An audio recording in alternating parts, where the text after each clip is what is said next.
Class 11-এর first সেমিস্টারের প্রথম পোয়েমটি রয়েছে কম্পোস্ট আপন ওয়েস্টমিনিস্টার ব্রিজ। লিখেছেন রোমান্টিক পোয়েট উইলিয়াম ওয়ার্ডসওর্থ, 3 সেপ্টেম্বর 1802-তে। পোয়েমটি শুরু করার আগে কিছু ইনফরমেশন জেনে নেওয়া যাক। এই ওয়েস্টমিনিস্টার ব্রিজ রয়েছে লন্ডন শহরের টেমস নদীর উপর।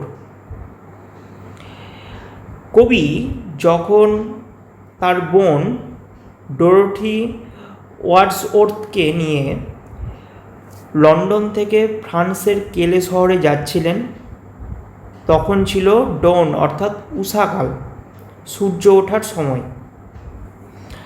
ভোরবেলার শান্ত পরিবেশে লন্ডন শহরের অপরূপ সৌন্দর্য দেখে মোহিত হয়ে তার মাথায় এই কবিতাটি আসে।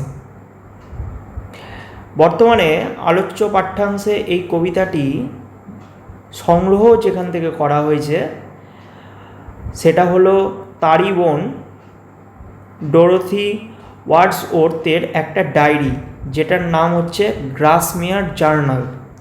এই গ্রাসমেয়ার জার্নাল ডায়েরি থেকে এই পোয়েমটা সংগ্রহ করা কিন্তু হয়েছে। পোয়েমটি 14 লাইনের, তোমরা গুনে দেখবে 14টা লাইন রয়েছে। এই 14টা লাইনের কবিতাটিকে, যে কোনো পোয়েমকে ইংলিশে বলা হয়ে থাকে সনেট, বাংলাতে বলা হয় চতুষ্পদী কবিতা। এই সনেট আবার দু রকমের, একটা হলো শেক্সপিয়ারিয়ান সনেট আর আরেকটা হলো পেত্রার্কান সনেট বা ইতালিয়ান সনেট। কম্পোস্ট আপন ওয়েস্টমিনিস্টার ব্রিজ ইতালিয়ান সনেট বা পেত্রার্কান সনেটের গঠনে কিন্তু লেখা হয়েছে। ওকে, চলো এবার পোয়েমটি শুরু করা যাক। দেখো বলেছে, আর্থ has not anything to show more fair. বিশ্বের বা পৃথিবীর যে সৌন্দর্য, সেই সৌন্দর্যটায় আরও প্রকাশ করার কোনো অবকাশ কিন্তু নেই। অর্থাৎ পৃথিবী অপরূপ সৌন্দর্যে নিজেকে প্রকাশ করছে, তবে তাকে আর সুন্দর দেখানোর কিন্তু আর বেশি না হলেও চলে। পৃথিবীর আর বেশি সুন্দর কিন্তু না হলেও চলে, মানে যা পৃথিবীর সৌন্দর্য আছে সেটাই কবির কাছে যথেষ্ট। Dull would he be of soul who could pass by. এখানে ডাল অর্থাৎ যারা বিশ্ব প্রকৃতির সৌন্দর্যতাকে বোঝে না। এমনিতে ডাল মানে কি? ডাল মানে বোকা।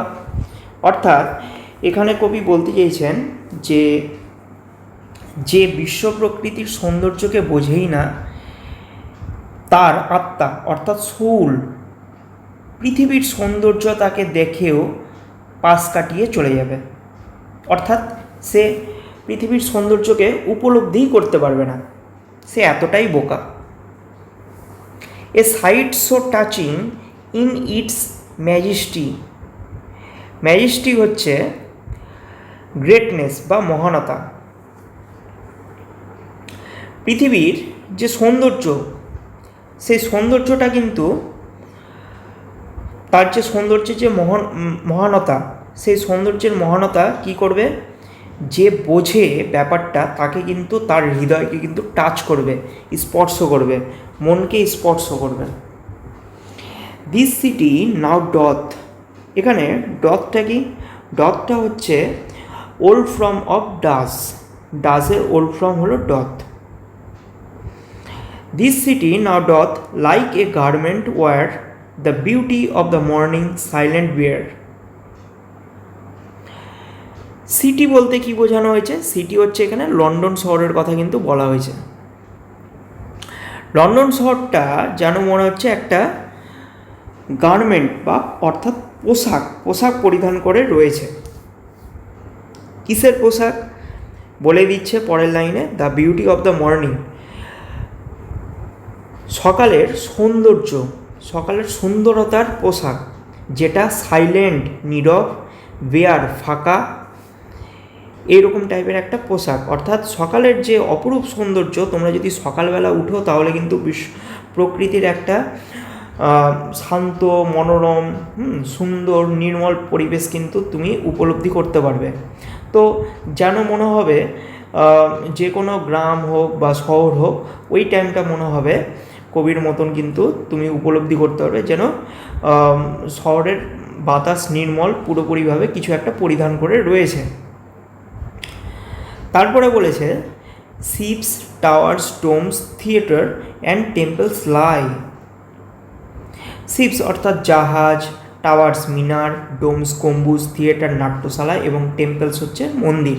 এগুলো সবই কি ঘুমন্ত অবস্থাতে রয়েছে, কারণ ভোরবেলাতে কবি দেখছেন শান্তশিষ্ট পরিবেশ, মানুষের যে দৈনন্দিন কার্যকলাপ সেটা কিন্তু শুরু হয়নি, অতএব সমস্ত কিছু শায়িত অবস্থাতে রয়েছে, ঘুমন্ত অবস্থাতে রয়েছে।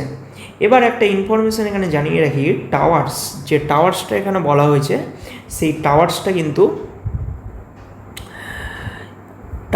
যেটা বলা হয়েছে সেই টাওয়ার্সটা কিন্তু এখানে 11th সেঞ্চুরিতে তৈরি হয়েছে। লন্ডন টাওয়ারের কথা এখানে বলা হয়েছে। আবার এখানে হচ্ছে আরেকটা, তারপরে বলেছে ডোমসটা কি? ডোমস হচ্ছে গম্বুজ, অর্থাৎ এখানে সেন্ট পল ক্যাথেড্রাল চার্চের কথা কবি কিন্তু বলেছেন। ডোমস বলতে কিন্তু সেটাই বুঝিয়েছেন। ওকে, তো এই ইনফরমেশনগুলো মাথায় রেখো। Open আনটু the fields and to the sky, অর্থাৎ মাঠ বা ক্ষেত, এটা কি রয়েছে? খোলা আকাশের নিচে কিন্তু উন্মুক্ত অবস্থাতে রয়েছে। All bright and glittering in the smokeless air, সমস্ত চারিদিকে কি রয়েছে? চারিদিকের যে বাতাসটা সেটা হলো দূষণমুক্ত, স্মোকলেস, ধোঁয়াহীন এবং উজ্জ্বল ও ঝলমলে ভাবে কিন্তু চারিদিকে শোভা পাচ্ছে।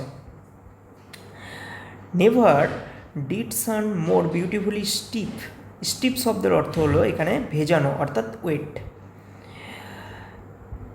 এই লাইনটা একটা দেখো, এখানে বলেছে যে সূর্য, মানেটা যদি করি তাহলে কি হবে? সূর্য তার রঙিন আভা দিয়ে যেন কিছু ভেজাচ্ছে। স্টিপ হচ্ছে ভেজানো। এবার আমরা কি জানি? স্টিপ হচ্ছে এখানে ভেজানো। আমরা কি জানি? আমরা জানি যে স্টিপ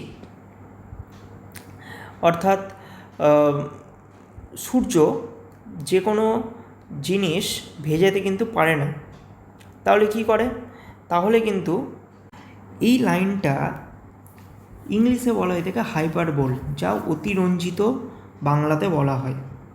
এটা একটা অতিরঞ্জিত বা হাইপারবোল কিন্তু সেন্টেন্স। সূর্য তার রঙিন আভা দিয়ে যেন সমস্ত কিছু ভিজিয়ে দিচ্ছে, কবি এটাই বলতে চেয়েছে। In his first splendour valley, rock or hill, সূর্যের যে প্রথম স্প্লেন্ডারটা কি? স্প্লেন্ডার হচ্ছে তার আভা, তার প্রথম আভা দিয়ে, বা তার প্রথম আভা কোথায় এসে পড়ছে? ভ্যালি, উপত্যকা, রক, পাহাড় অথবা পর্বতে কিন্তু, বা টিলাতে এসে পড়ছে। রক হচ্ছে এখানে টিলা। Ne'er saw I never felt a calm so deep. Ne'er কি? নিয়ারটা হচ্ছে নেভার। কবি এখানে বলছেন যে আমি কখনো এমন অপরূপ সৌন্দর্য চোখে দেখিও নি, আবার অনুভবও কিন্তু করিনি। চারিদিক রয়েছে একটা শান্তশিষ্ট পরিবেশ। এই শান্তির ভাবটা অত্যন্ত গভীর, সো ডিপ। পরের লাইনে বলেছে দ্য রিভার গ্লাইডেথ। রিভার হচ্ছে এখানে টেমস নদীর কথা বলা হচ্ছে। যে কোনো নদী কি হয়? গ্লাইডেথ মানে আপন মনে কিন্তু নদী বয়ে চলে। টেমস নদীও এক্ষেত্রে ব্যতিক্রম হয়নি। The river glideth at his own sweet will, dear God, the very houses seem asleep.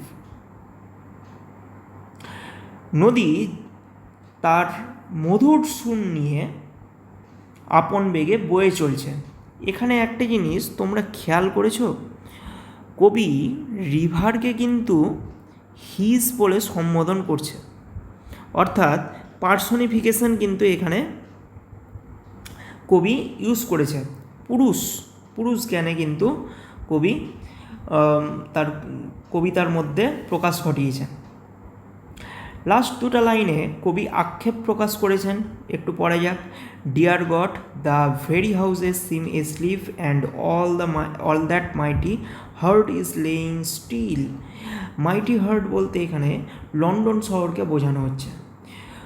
কবি উইলিয়াম ওয়ার্ডসওয়ার্থ গড, ঈশ্বরের কাছে আক্ষেপ জানিয়ে বলেছেন যে এই সুবিশাল লন্ডন শহর এতটাই ঘুমে মগ্ন যে বিশ্ব প্রকৃতির সৌন্দর্যতাকে কিন্তু উপলব্ধি করতে আর পারেনি। লন্ডন শহরের যে সমস্ত বাড়িগুলো রয়েছে সেই বাড়িগুলো কিন্তু ঘুমন্ত অবস্থাতে রয়েছে। আচ্ছা, বাড়ি কি কখনো ঘুমোয়? বা শিপ, টাওয়ার, ডোমস, থিয়েটার, টেম্পেলস এগুলো কি কখনো ঘুমোয় না। কিন্তু এদের ভিতরে যে সমস্ত লোকজন রয়েছে, অর্থাৎ গোটা লন্ডন শহরবাসী যে রয়েছে, সেই লন্ডন শহরবাসী কিন্তু এখানে ঘুমিয়ে রয়েছে। পোয়েট উইলিয়াম ওয়ার্ডসওয়ার্থ গডের কাছে কিন্তু এই আক্ষেপ প্রকাশ করেছেন লাস্ট দুটো লাইনে। ভিডিওটি ভালো লাগলে বন্ধুদের মধ্যে শেয়ার করো এবং চ্যানেলটিকে সাবস্ক্রাইব করে পাশের বেল আইকনে ক্লিক করো। দেখা হচ্ছে পরের ভিডিওতে।